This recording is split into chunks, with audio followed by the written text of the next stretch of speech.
Baik, bertayamum lah. Nah, jadi apa namanya yang sebelumnya kalau kalian apa tadi? Kalau kalian junub itu kan hadas besar, atau kalian sakit, sedang safar, udah buang air, udah buang hajat, itu hadas kecil. Aula mastumun nisa hadas kecil. Jadi hadas besar dan hadas kecil, kalau tidak dapat air, maka boleh bertayamum. Nah, baik. Air yang bagaimana ini? Air yang suci mensucikan. Kita udah bahas di awal dulu ya. Falam tajidu ma'an. Kalau kalian tidak mendapati air, air yang suci mensucikan. Kalau ada air suci tidak mensucikan, contohnya kopi, ya nggak boleh dipaksain untuk berwudu atau mandi junub dengan air teh, enggak.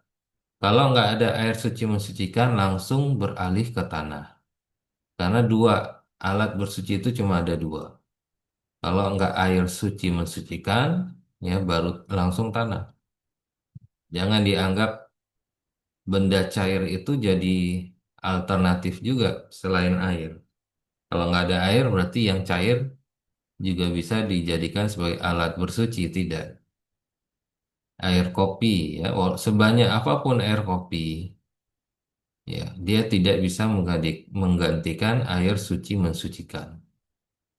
Ya, air suci mensucikan habis, ya, nggak ada lagi. Yang sisa air kopi satu gentong misalnya, tetap nggak boleh beralih ke air kopi, harus berwudu, ya.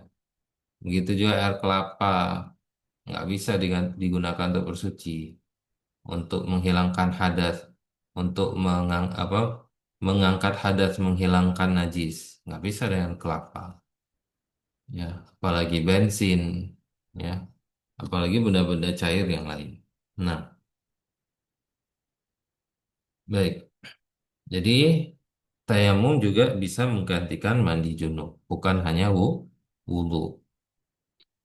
Ya, di dalam hadis Imran bin Husain radhiyallahu anhuma qala, beliau mengatakan, "Kunna ma'a Rasulillah sallallahu alaihi wasallam fi safarin. Fa shalla bin nas.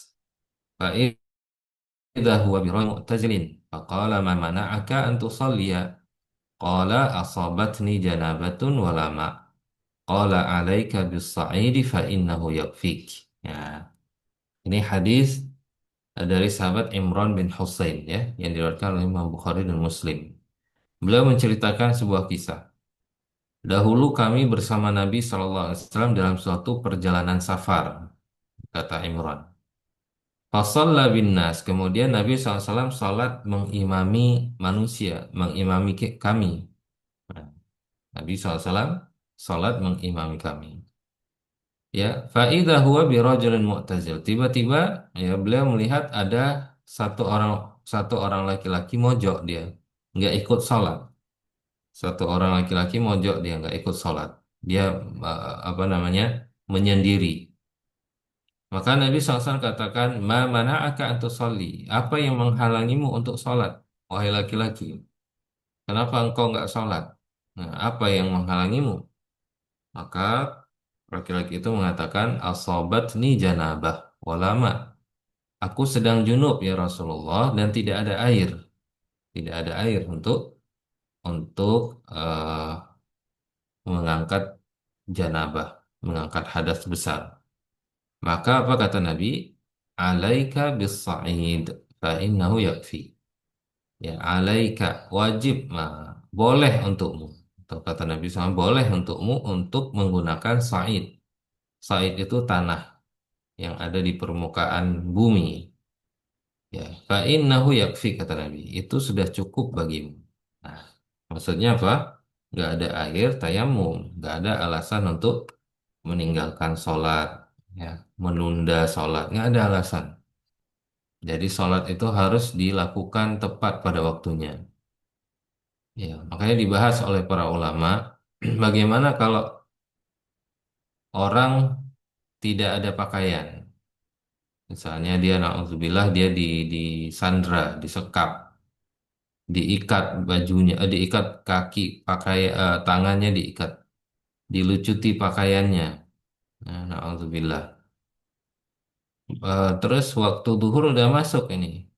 Nah, udah masuk tapi dia nggak bisa juga melepaskan dirinya. Ketika sudah hampir selesai waktu duhur, maka dia harus sholat. Begitu keadaannya ya sudah seperti itu. Nggak boleh dia tunda-tunda. Ya, Pak tahu umurnya nggak panjang, dia tetap sholat untuk menghormati waktu. Ya, nggak boleh dia tunda.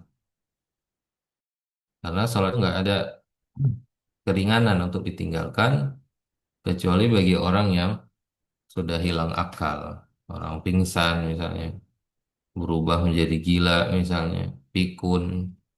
Nah, itu sudah hilang syarat untuk melaksanakan sholat. Adapun nggak ada air, nggak ada tanah, nggak ada air, ganti wudhu. Nggak ada air untuk berwudhu, ganti tayamum.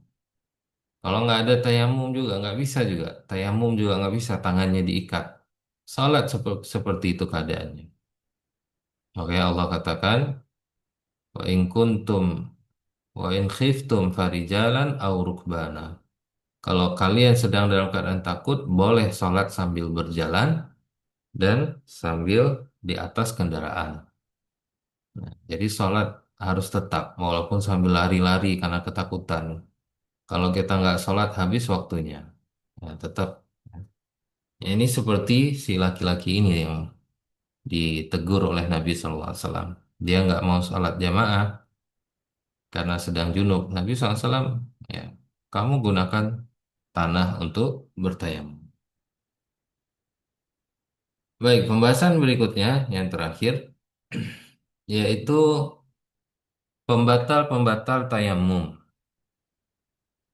Nah, eh, kullu ma yubtilul wudu minan nawaqid allati dzukirat fil wudu. Nah, semua pembatal wudu itu juga menjadi pembatal tayamum. Semua pembatal wudu itu juga yang menjadi pembatal tayamum. Apa pembatal wudu misalnya? Keluar angin, ya, keluar sesuatu dari dua jalan. Itu juga pembatal tayamum. Ya, ya, seperti itu.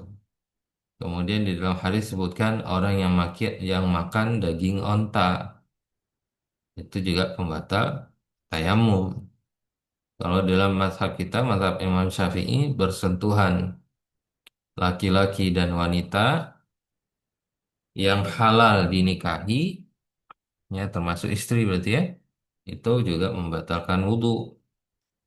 Bersentuhan laki-laki wanita yang halal dinikahi, ya termasuk istri atau wanita lain yang belum dinikahi tapi halal dinikahi, lebih-lebih lagi membatalkan wudhu. Tapi bagi mahram itu tidak membatalkan wudhu. Ya, anak laki-laki pegang ibunya misalnya, tidak membatalkan wudhu, tidak membatalkan tayamum. Baik, kemudian pembatal tayamum yang kedua, ini yang tidak ada di pembatal wudhu, yaitu wujudul ma' ba'da faqdih. Ya, yaitu tersedianya air setelah, ya, air itu tidak ada. Kita tahu ya, salah satu sebab dibolehkan tayamum karena air itu tidak ada. Ya, maka seseorang bertayamum, udah cari sana kemari, airnya nggak ada. Akhirnya dia tayamum. Setelah dia bertayamum, tiba-tiba datang air atau turun hujan. Nah, maka tayamumnya langsung batal, otomatis batal. Ya, dengan adanya air, maka tayamumnya jadi batal. Ya, baik. Kenapa batal? Karena tayamum itu pengganti air. Ya, dia bukan hukum asal tayamum itu, pengganti air. Nah, kalau airnya sudah ada, maka penggantinya ini nggak perlu lagi. Ya, baik. Tapi kalau dia air kalau dia dapatkan air itu atau air muncul atau hujan turun setelah dia selesai sholat, dia udah salam kiri kanan baru datang air, ya baru ada air, baru turun hujan. Apakah sholatnya perlu dia ulang? Ya, dia udah sholat dengan tayamum tadi. Ya, maka sholatnya sudah sah, tidak perlu diulang. Dia udah pertama dia udah cari air, udah masuk waktu sholat duhur misalnya, udah dia cari air ke sana kemari nggak dapat. Akhirnya dia tayamum. Setelah tayamum dia sholat, udah sholat dia salam kiri kanan baru lihat air, baru kelihatan air. Maka tidak perlu dia mengulang sholatnya, tidak perlu dia qadha sholatnya, sholatnya sudah sah. Ya, tapi ya kalau air itu ada ketika dia sudah mulai sholat. Kalau pembahasan tadi dia sudah selesai salam, ya baru selesai, baru dia lihat air. Kalau ini kasus berikutnya dia sudah mulai sholat, tapi belum selesai di tengah-tengah sholat, baru dia lihat air, ada air, turun hujan. Nah, gimana? Apakah dia lanjutkan sholatnya atau eh, dia batalkan untuk berwudu? Ya, dia boleh pilih.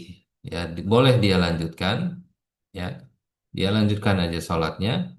Boleh juga dia potong. Ya, dia apa namanya? Dia batalkan sholatnya untuk berwudu dan sholat kembali. Dan itu yang lebih afdol. Nah, ya. Nah, baik itu pembatal wudu yang kedua ya, yaitu adanya air setelah tidak ada. Jadi pembatal yang pertama tadi, seluruh pembatal wudhu itu pembatal tayamum. Pembatal tayamum kedua munculnya air, ya setelah awalnya itu tidak tidak ada air. Ya. Pembatal yang ketiga al-qudrah ala isti'malil ma, yaitu sudah mampu dia menggunakan air. Ini bagi siapa? Bagi orang yang sakit.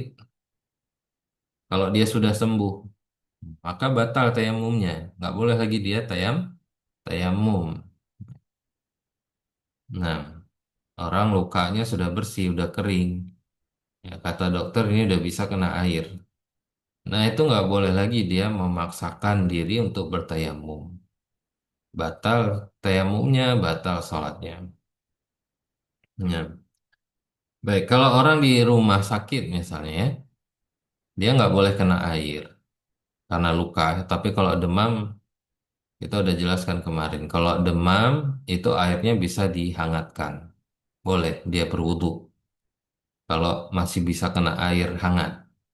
Tapi kalau orang luka, ya, luka misalnya luka parah, itu biasanya nggak boleh kena air. Nah, dia tayamum. Bagaimana dia tayamum? Sedangkan dia di rumah sakit, di kamar rawat inap. Ya, bisa dikatakan ulama, bisa ambil kain itu ibu-ibu jamaah, ya kain ditempelkan ke tanah di luar, dicari tanah yang suci, tempelkan kain atau selendang di situ.